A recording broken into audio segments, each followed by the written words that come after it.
আমার প্রিয় ও স্নেহের 2026 সালের নতুন বছরের নবম শ্রেণীর ছাত্রছাত্রী বন্ধুরা, আশা করি তোমার সবাই ভালো আছো। আজ আমরা যে বিষয়টি নিয়ে আলোচনা করব, নবম শ্রেণীর ফার্স্ট সেমিস্টার অর্থাৎ প্রথম পর্যায়ক্রমিক মূল্যায়নের বাংলার সিলেবাস, প্রশ্নপত্র এবং নমুনা প্রশ্নপত্র নিয়ে। প্রথমে তোমরা সিলেবাসটা দেখে নাও, কী কী বিষয় তোমাদের ফার্স্ট সেমিস্টার অর্থাৎ প্রথম পর্যায়ক্রমিক মূল্যায়নে থাকবে। প্রথম পর্যায়ক্রমিক মূল্যায়নের ক্ষেত্রে ফুল মার্কস থাকবে তোমাদের 40, আর সময় তোমাদের থাকবে 1 ঘন্টা 30 মিনিট। তোমায় থাকবে কলিঙ্গ দেশে ঝড় বৃষ্টি, ধ্বনি ও ধ্বনি পরিবর্তন, ধীবর বৃত্তান্ত, ইলিয়াস আর ব্যাকরণ। আমার প্রিয় 2026 সালের নতুন বছরের ক্লাস 9-এর ছাত্রছাত্রী বন্ধুরা, আশা করি তোমার সবাই ভালো আছো। আজ আমরা যে বিষয়টি নিয়ে আলোচনা করব, ক্লাস 9-এর ফার্স্ট সেমিস্টার অর্থাৎ প্রথম পর্যায়ক্রমিক মূল্যায়নের বাংলার সিলেবাস, প্রশ্নপত্র এবং নমুনা প্রশ্নপত্র নিয়ে। প্রথমে তোমরা সিলেবাসটা দেখে নাও, কী কী বিষয় তোমাদের ফার্স্ট সেমিস্টার অর্থাৎ প্রথম পর্যায়ক্রমিক মূল্যায়নে থাকবে। প্রথম পর্যায়ক্রমিক মূল্যায়নের ক্ষেত্রে ফুল মার্কস থাকবে তোমাদের 50, তার মধ্যে 40 নম্বরে লিখিত পরীক্ষা হবে আর 10 নম্বরে তোমাদের প্রজেক্ট জমা দিতে হবে। 40 নম্বরে যে লিখিত পরীক্ষা হবে তার সিলেবাসটা দেখে নাও। তোমাদের টেক্সট বই থেকে থাকবে কলিঙ্গ দেশে ঝড় বৃষ্টি, ধীবর বৃত্তান্ত, ইলিয়াস, দাম আর নোঙর। আর ব্যাকরণ থেকে থাকবে ধ্বনি ও ধ্বনি পরিবর্তন, শব্দ গঠন, উপসর্গ অনুসর্গ, ধাতু ও প্রত্যয় আর ভাব সম্প্রসারণ। আর সহায়ক পাঠ বই থেকে থাকবে তোমাদের বোমযাত্রীর ডায়েরি, প্রফেসর শঙ্কুর ডায়েরি থেকে বোমযাত্রীর ডায়েরি, এটা থাকবে তোমাদের ফার্স্ট সামেটিভে। ভালো করে তোমরা সিলেবাসটা দেখে নাও। এবার আমরা নমুনা প্রশ্নপত্রটা দেখে নাও। সরাসরি স্ক্রিনে এই মুহূর্তে নবম শ্রেণীর ফার্স্ট সেমিস্টার অর্থাৎ প্রথম পর্যায়ক্রমিক মূল্যায়নের বাংলার কোশ্চেনটা দেখতে পাচ্ছ। ফুল মার্কস তোমাদের রয়েছে 40, সময় তোমাদের রয়েছে 1 ঘন্টা 30 মিনিট। একের দাগে রয়েছে সঠিক উত্তর নির্বাচন করে লেখো যে কোনো 8টি প্রশ্নের মান 1 করে 1 × 8 = 8। ঈশানে উড়িল মেঘ, ঈশান কোণ বলতে বোঝায়, উত্তর হবে উত্তর পূর্ব কোণ। নোঙর কবিতাটি অজিত দত্তের যে কাব্যগ্রন্থের অন্তর্গত সেটি হলো সাদা মেঘ কালো পাহাড়। ধীবর বৃত্তান্ত নামক নাট্যাংশটি নেওয়া হয়েছে মহাকবি কালিদাসের যে রচনা থেকে, উত্তর হবে অভিজ্ঞান শকুন্তলম। ধীবর বাস করত চক্রাবতারে। ইলিয়াস কত বছর বয়সে সরবরাহ হয়ে পড়েছিল? 70 বছর বয়সে। ইলিয়াসের ভালো ঘোড়াগুলি চুরি করেছিল কিরবিজরা। গাধা পেটিয়ে ঘোড়া করতে গেলে গাধাটাই পঞ্চত্ব পায়। পঞ্চত্ব শব্দটির অর্থ হচ্ছে মৃত্যু। বক্তৃতার সময় সুকুমার রবীন্দ্রনাথ ঠাকুরের উদ্ধৃতি দিয়েছিলেন 12টা। ধ্বনি হলো বর্ণের একক, শব্দের একক, বাক্যের একক, উচ্চারণের একক। উচ্চারণের একক। যুক্ত অবস্থা, দুরাবস্থা। 2 দাগে রয়েছে কম বেশি। 15টি শব্দে নিচের প্রশ্নগুলোর উত্তর দাও যে কোনো 8টি প্রশ্নের মান 1 করে 1 × 8 = 8। কলিঙ্গ দেশে ঝড় বৃষ্টি কার লেখা, কোন কাব্যগ্রন্থের অন্তর্গত? কলিঙ্গ দেশে ঝড় বৃষ্টি কাব্যাংশটি কবি মুকুন্দ চক্রবর্তী লেখা অম্বিকা মঙ্গল কাব্যের অন্তর্গত। কে মঠ অট্টালিকা ধ্বংস করেছে? পবনপুত্র বীর হনুমান মঠ অট্টালিকা ধ্বংস করেছে। নোঙর কবিতায় কবির জীবনের নিস্তব্ধ মুহূর্তগুলি কেমন? নোঙর কবিতায় কবির জীবনের নিস্তব্ধ মুহূর্তগুলি সাগর গর্জনে কেঁপে ওঠে এবং প্রতিবার দ্বার টানায় কবি স্রোতের বিদ্রুপ ধ্বনি শোনেন। ধীবর বৃত্তান্ত নাট্যাংশটি কোন নাটকের অংশ? ধীবর বৃত্তান্ত নাট্যাংশটি মহাকবি কালিদাস রচিত অভিজ্ঞান শকুন্তলম নাটকের অংশ। জেলে আংটিটা কোথায় পেয়েছিল? জেলে আংটিটা পেয়েছিল রুই মাছের পেটে, যে রুই মাছটাকে সে খণ্ড খণ্ড করে কাটছিল। প্রতি বছর ইলিয়াস কি করে তার অবস্থার উন্নতি করতে লাগলো? সকাল থেকে রাত পর্যন্ত ইলিয়াস ও তার স্ত্রী পরিশ্রম করত। তারা সকলের আগে ঘুম থেকে উঠে সকলের পরে ঘুমোতে যেত। এইভাবেই তারা উন্নতি করেছিল। 35 বছর পরিশ্রম করে তারা কতটা সম্পত্তি তৈরি করেছিল? ইলিয়াস ও তার স্ত্রী 35 বছর পরিশ্রম করে 200 ঘোড়া, 150 গরু মোষ আর 1200 ভেড়ার মালিক হয়েছিল। স্কুলে কি বিভীষিকায় যে ছিলেন ভদ্রলোক, ভদ্রলোকটিকে লেখক নারায়ণ গঙ্গোপাধ্যায় রচিত দাম গল্পের ভদ্রলোকটি হলেন সুকুমারের স্কুলের অঙ্কের মাস্টার মশাই। লকে পার্শ্বিক ধ্বনি বলে কেন? ল উচ্চারণের সময় জিভের সামনের দিক ওপরের পাটির দণ্ডমূল স্পর্শ করে এবং জিভের দুপাশ দিয়ে মুখ দিয়ে বাতাস করে, তাই একে পার্শ্বিক ধ্বনি বলে। প্লুতস্বর কাকে বলে? কোনো স্বর যখন উচ্চারণের জন্য অতিরিক্ত মাত্রায় দীর্ঘায়িত হয় তখন তাকে প্লুতস্বর বলে। যেমন হরিয়ে। কম বেশি 7টি শব্দের নিচে যে কোনো একটি প্রশ্নের মান 3। ঈশানে উড়িল মেঘ সগনে চিকুর। ঈশান শব্দটির অর্থ লিখে উদ্ধৃতাংশটির তাৎপর্য ব্যাখ্যা করো। ঈশান শব্দের অর্থ, কবি কম্পন রচিত কলিঙ্গ দেশে ঝড় বৃষ্টি কবিতায় উল্লেখিত ঈশান শব্দের অর্থ হচ্ছে উত্তর পূর্ব কোণ। তাৎপর্য, কলিঙ্গ দেশে আকস্মিক প্রাকৃতিক বিপর্যয় শুরু হয়, তৈরি হয় বন্যার আশঙ্কা। প্রবল ঝড় বৃষ্টি কলিঙ্গ দেশের সর্বনাশ ডেকে আনে। ঈশান কোণে মেঘের ঘনঘটায় চারিদিক অন্ধকারাচ্ছন্ন হয়ে পড়ে। প্রজারা সেই অন্ধকারে নিজেদেরকে দেখতে পায় না। মেঘের বুক চিরে অবিরাম বিদ্যুতের ঝিলিক পরিস্থিতিকে আরও ভয়াবহ করে তোলে। উদ্রেকাংশিতে সেই ভয়াবহ বিপর্যয়ের বর্ণনা করা হয়েছে।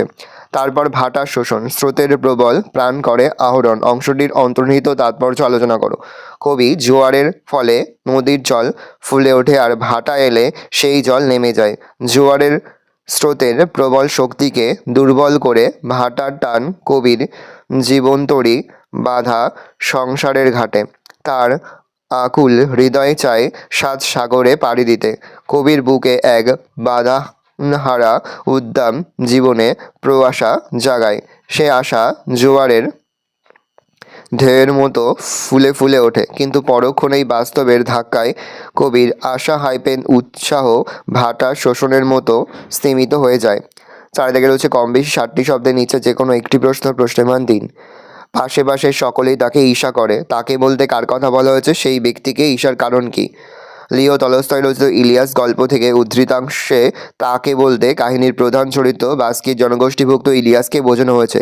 ঈর্ষার কারণ: 35 বছরের অক্লান্ত পরিশ্রমে ইলিয়াস বিপুল সম্পত্তির মালিক হয়ে ওঠে। 200 ঘোড়া, 150 গরু মোষ, 1200 ভেড়াও ভাড়াটে মজুরদের মনিব হয়ে ওঠে ইলিয়াস। তার এই সমৃদ্ধি এবং প্রচুর ধনসম্পত্তি দেখেই প্রতিবেশীরা হিংসা করতে শুরু করে। প্লেটোর দোরগোড়ায় কি লেখা ছিল জানিস? প্লেটো কে ছিলেন? বক্তা প্লেটোর দোরগোড়ায় কোন লেখার কথা বলেছেন? নারায়ণ গঙ্গোপাধ্যায়ের দাম ছোট গল্পে উল্লেখিত প্লেটো ছিলেন প্রাচীন গ্রিসের বিখ্যাত দার্শনিক ও গণিতজ্ঞ। তিনি সক্রেটিসের শিষ্য ছিলেন। তার লেখা বিখ্যাত গ্রন্থ দ্য রিপাবলিক উদ্দিষ্ট লেখা। মাস্টারমশাই বলতেন যে প্লেটোর বাড়ির দোরগোড়ায় লেখা ছিল, যারা অঙ্ক জানে না তার বাড়িতে তাদের প্রবেশ নিষেধ। মাস্টারমশাইয়ের মতে স্বর্গের দরজাতেও নাকি ওই একই কথা লেখা আছে। 5 দাগে রয়েছে কম বেশি 60টি শব্দের নিচে যে কোনো একটি প্রশ্নের মান 3। তা তোর জীবিকা বেশ পবিত্র বলতে হয় দেখছি। কে কাকে কথা বলেছে? বক্তা জীবিকা নিয়ে আর কি বলেছিল? কালিদাস রচিত ধীবর বৃত্তান্ত নাটকে রাজসেবক রক্ষীদের হাতে বন্দী হওয়া ধীবরকেই কথা বলেছিল। রাজার নামাঙ্কিত আংটিটি ধীবরের কাছ দেখে নজররক্ষীরা চোর সন্দেহে ধীবরকে বন্দি করে। তারা ধীবরকে ধমক দিয়ে জানতে চায় এই আংটি সে কোথায় পেয়েছে। ভীত ধীবর পেশার উল্লেখ করে। সে জানায় জাল বড়শি দিয়ে মাছ ধরেই সংসার চালায়। তার এই হীনবৃত্তির কথা স্মরণ করেই রাজসেবক বিদ্রূপ করেছিল। এই প্রসঙ্গে হতদরিদ্র এই ধীবরের গা থেকে কাঁচা মাংসের গন্ধ পাওয়া যাচ্ছে বলে মজা করেছিল এবং বলেছিল সে নিশ্চয় গোসাপ খাওয়া জেলে। নেক্সট, শকুন্তলা অপমানিত হলেন রাজসভায়। শকুন্তলার এই অপমানের কারণ কি? কালিদাস: শকুন্তলা ছিলেন মহর্ষি কর্ণের পালিতা কন্যা। শকুন্তলার অপমানের কারণ: দুষ্মন্ত যখন শকুন্তলাকে বিবাহ করে তার কাছ থেকে বিদায় নিয়েছিলেন তখন তাকে একটি আংটি পরিয়ে দিয়েছিলেন। শকুন্তলাকে দুষ্মন্তের কাছে পাঠানোর সময় শকুন্তলার সখীরা মনে করে যে দুর্বাসার অভিশাপকে ব্যর্থ করার জন্য এই আংটি হবে স্মারক চিহ্ন, কিন্তু দুর্ভাগ্যবশত যাওয়ার পথে স্নানের সময় শকুন্তলার হাত থেকে আংটিটি খুলে জলে পড়ে যায়। রাজসভায় শকুন্তলা কোনো স্মারক চিহ্ন দেখাতে না পারায় অপমানিত হন। 6 দাগে রয়েছে কম বেশি 60টি শব্দের নিচে যে কোনো একটি প্রশ্নের মান 5। কলিঙ্গ দেশে ঝড় বৃষ্টি কাব্যাংশটির নামকরণের তাৎপর্য বিশ্লেষণ করো। সাহিত্যের ক্ষেত্রে নামকরণের গুরুত্ব অপরিসীম। নামকরণ সাধারণত ত্রিবিত্র, চরিতাত্মক, ঘটনাত্মক ও ব্যঞ্জনাত্মক।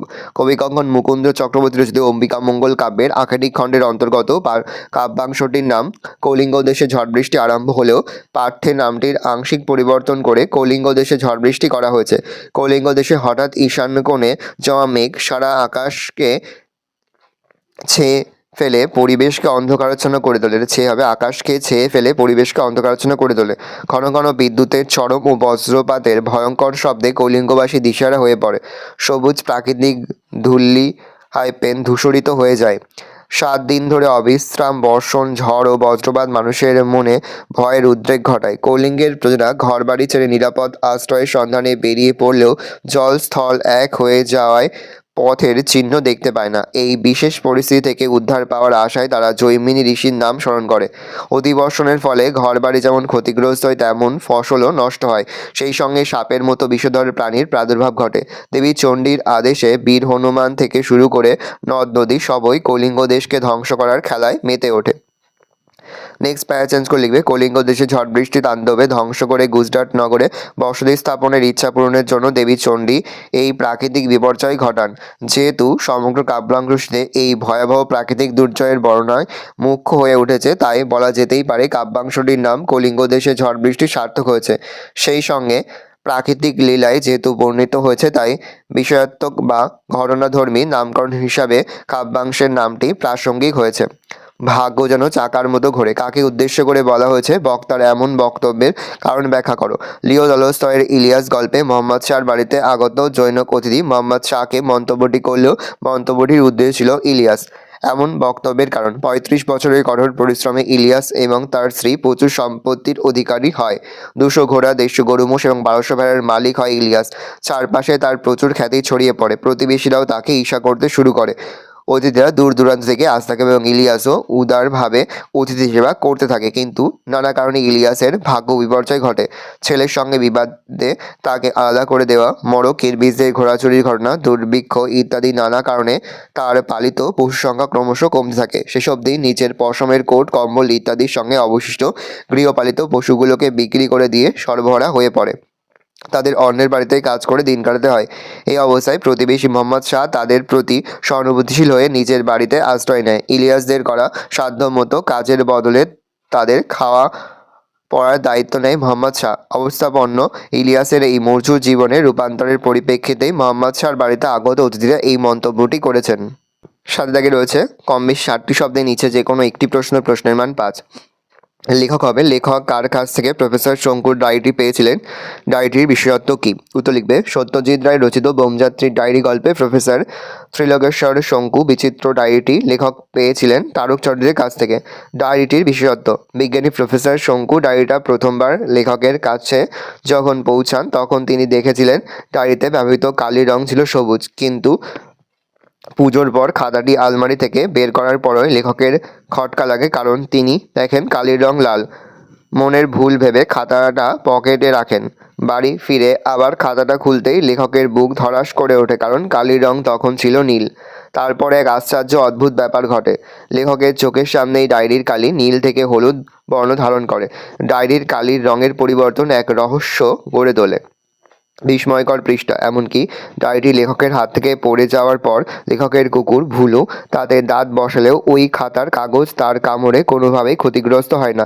লেখক বিস্মিত হয়ে যায়। আশ্চর্যের বিষয়, দেশলাই দিয়ে আগুন জ্বালিয়েও এবং 5 ঘন্টা উনুনের মধ্যে ডায়েরিটা ফেলে রাখলেও কালির রং বদলেই চলে, কিন্তু ডায়েরি পড়ে না। আশ্চর্যের কথা, যে ডায়েরিকে লেখক একসময় অক্ষয় অনির্বস্বয় মনে হয়েছিল তা শেষ পর্যন্ত দেহ পিঁপড়ের পেটে যায়। বিস্ময়ে হতভম্ব লেখক এই আশ্চর্য ডায়েরির কাহিনীর সত্য মিথ্যা বিচারের ভার পাঠকদের হাতেই ছেড়ে দেন। নেক্সট, মঙ্গল যে কত অমঙ্গল হতে পারে সেটা হাড়ে হাড়ে টের পেয়েছি। কোন প্রসঙ্গে এমন মন্তব্য? বক্তা হাড়ে হাড়ে কী টের পেয়েছেন তা লেখো। সত্যজিৎ রায় রচিত আমাদের পাঠ্য বোমযাত্রীর ডায়েরি রচনায় সংশ্লিষ্ট অঙ্কে প্রফেসর শঙ্কু মঙ্গল অভিযানের অভিজ্ঞতা বলা হয়েছে। প্রফেসর শঙ্কু দ্বিতীয়বারের প্রচেষ্টায় রকেট নিয়ে মঙ্গল গ্রহে পৌঁছলেন, কিন্তু এখানে বিদূষেকর বিপদের সংকেত দিলেন। সূর্যটার সঙ্গে সঙ্গে প্রফেসর শঙ্কু একটা টিলার ওপর থেকে উঠে যখন জায়গাটা দেখার জন্য মনোনিবেশ করেন, তখনই তার নাকে আসে আষ্টে গন্ধ আর একটি অদ্ভুত শব্দ শুনতে পান।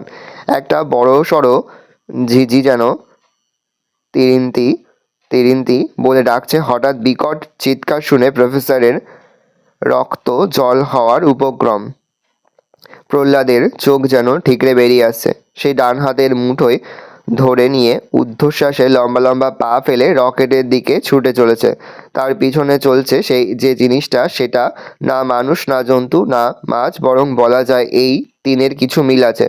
লম্বায় প্রায় 3 হাত, পা আছে হাতের বদলে ডানা, বিরাট মাথা আর দাঁতহীন মুখজোড়া হা, মাঝখানে প্রকাণ্ড একটা সবুজ চোখ, সারা শরীর আঁশে ঢাকা। জন্তুটা ভালো ছুটতে পারে না। এই মঙ্গলীয় জন্তুর তাড়া করে আসা প্রহ্লাদ ছুটতে ছুটতে রকেটে চড়ে বসে। বিদূষেকর রকেট থেকে নেমে জন্তুটাকে রুখে দাঁড়িয়েছিলেন। এরপর কোনো ক্রমে তারা সবাই রকেটে উঠে পড়েন। তাই শঙ্কুর উক্তি মঙ্গল যে কত অমঙ্গল হতে পারে সেটা হাড়ে হাড়ে টের পেয়েছি। আর এটাকে রয়েছে কম বেশি 150 শব্দে ভাব সম্প্রসারণ করো যে কোনো একটি প্রশ্নের মান 5। সবার উপরে মানুষ, সত্য তাহার উপরে নয়। উত্তর লিখবে। বিশ্বভুবনে অন্য সমস্ত জীবের তুলনায় মানুষ যে শ্রেষ্ঠ সে বিষয়ে আজ আর সন্দেহের অবকাশ মাত্র নেই। মানুষ তার বুদ্ধি, প্রজ্ঞা, হৃদয়েরকে সঙ্গে নিয়ে বিশ্ব প্রকৃতির নিয়মকে কাজে লাগিয়ে ব্রতী হয়েছে তাকে নবরূপে নবসাজে সাজাতে। কিন্তু এরই বিপরীতে মানুষ কুসংস্কারের বেড়াজালে আবদ্ধ হয়ে নিজেদের মধ্যে গড়ে তুলেছে বিভেদ বৈষম্যের পাঁচিল। জীর্ণ সংস্কারের বলে ও ভ্রান্ত বিশ্বাসের তাড়নায় এক শ্রেণীর মানুষ কিছু মানুষকে হীন দৃষ্টি দেখে, অবহেলা করে, কিন্তু এই পৃথিবীর সকল মানুষই মানুষ হিসেবে সমান মর্যাদার অধিকারী। ধর্ম, বর্ণ, ভাষা, দেশ, কালের সীমার ঊর্ধ্বে থাকা মনুষ্যত্বই মানুষের শ্রেষ্ঠ পরিচয়। এমনকি বিশ্বদেবতা থাকা বা না থাকাটাও নির্ভর করে মানুষের অস্তিত্বের ওপর, মানুষের ভাবনার ওপর। কেননা মানুষেরই চেতনার রঙে চুনিরাঙা হয়ে ওঠে, গোলাপ হয় সুন্দর। এই কারণে এই পৃথিবীতে একজন মানুষ শেষ পর্যন্ত বিবেচিত হয় তার মনুষ্যত্বের দ্বারাই। এই পৃথিবীতে মানুষ এবং মনুষ্যত্বই তাই একমাত্র সত্য এবং শাশ্বত। নেক্সট, অন্যায় যে করে আর অন্যায় যে সহে, তব ঘৃণা তারে যেন তৃণ সমদহে। সুশৃঙ্খল সভ্য জীবনযাপনের জন্য মানুষ সমাজবদ্ধ হয়েছে, গড়ে তুলেছে ন্যায় অন্যায়ের বিধি। যে ব্যক্তি প্রত্যক্ষভাবে অন্যায় করে সে যেমন ঘৃণ্য, তেমনি অন্যায়কে যে সহ্য করে সেও সমান অপরাধে অপরাধী। অন্যায়ের প্রতিবাদ না করা দুর্বলতারই নামান্তর। চোখের সামনে অপরাধ ঘটতে দেখেও যে নীরব থাকে সে আসলে ভীরু, পলায়নবাদী। তার পরোক্ষ সহায়তা ও প্রশ্রয়ের ফলেই অন্যায়কারী তার অন্যায় কাজ করে যেতে পারে। সমাজে বেড়ে যায় অপরাধের মাত্রা। অন্যায় সহ্য করাটাও তাই অন্যায়। প্রত্যক্ষভাবে অন্যায়কারী এবং অন্যায় সহ্যকারী উভয়ই সমাজের জঞ্জাল স্বরূপ, উভয়েই সমাজ ও সভ্যতার শত্রু। তাই মানুষকে শুধু অন্যায় কর্ম থেকে বিরত থাকলেই চলবে না, তাকে অন্যায়ের প্রতিবাদও করতে হবে। সমাজকে অপরাধ মুক্ত করতে হলে নিজের ব্যক্তিগত সততাই যথেষ্ট নয়, চাই প্রতিবাদ ও প্রতিরোধের সৎ সাহসও, নতুবা অপরাধীর সঙ্গে তাকেও বসতে হবে এক আসনে। নেক্সট, পুষ্প আপনার জন্য ফুটে না, পরের জন্য তোমার হৃদয় কুসুমকে প্রস্ফুটিত করিও। দেখে নাও ভাব সম্প্রসারণটা, আমি আর মুখে বলছি না, আস্তে স্ক্রল ডাউন করছি, ভালো করে তোমরা ভাব সম্প্রসারণটা দেখে নাও। এই রয়েছে টোটাল তোমাদের ফার্স্ট সামারি অর্থাৎ প্রথম পর্যায়ক্রমিক মূল্যায়নের ক্লাস 9-এর বাংলার প্রশ্নপত্র। ভালো করে প্রশ্নপত্রটা দেখে নাও। আশা করি ভিডিওটা ভালো লেগেছে। ভিডিওটা ভালো লাগলে ভিডিওকে লাইক করে দেবে, আমার চ্যানেল নতুন হাত লাল খেলে সাবস্ক্রাইব প্রেস করে পাশে বেল আইকন প্রেস করে নতুন কোনো ভিডিও আপলোড করি সবার ফার্স্ট নোটিফিকেশন পেয়ে যাও। আর এই ভিডিওটি তোমার বন্ধু বান্ধবী আত্মীয়স্বজন সবার মধ্যে কিন্তু অনেক শেয়ার করে দেওয়া বছর নবম শ্রেণীতে পড়ছে। আমরা কিন্তু ইতিমধ্যে নবম শ্রেণীর প্রতি বিষয়ের সিলেবাস, প্রশ্নপত্র এবং নমুনা প্রশ্নপত্র কিন্তু আপলোড করে দিই। এখনো পর্যন্ত সেই ভিডিওগুলো না দেখে থাকো, ভিডিওগুলো কিন্তু তাড়াতাড়ি দেখে নাও। তোমাদের সকলকে জানাই আগাম পরীক্ষার অনেক শুভেচ্ছা এবং অভিনন্দন। আশা করি সকলের পরীক্ষায় খুব ভালো হবে। কোনো প্রশ্নের উত্তর লিখতে বা বুঝতে যদি কোনো রকম অসুবিধা হয় তাহলে কিন্তু নির্দ্বিধায় কমেন্ট করে জানাতে একদমই ভুলবে না। ভালো করে দেখে নাও প্রশ্নপত্রটা।